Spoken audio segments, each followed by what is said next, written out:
Prepara-te, ó igreja, o tempo está findando. Tudo já nos mostra que Cristo está voltando. Os sinais são muitos, evidentes, podem ver. Quem é sábio observa tudo acontecer. Reino contra reino, é nação contra nação. O mundo está seguindo em passos pra destruição. Grandes terremotos, fomes, pestilências, aumento do pecado, frieza no coração. Porque o conceito de pecar está banido da mente de muitos que ainda pensam que estão vivos. Certo fica errado e errado fica certo. Querem confundir a igreja do arrebatamento.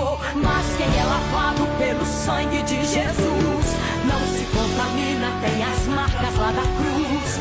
Guarda o que tens pra que ninguém venha roubar a coroa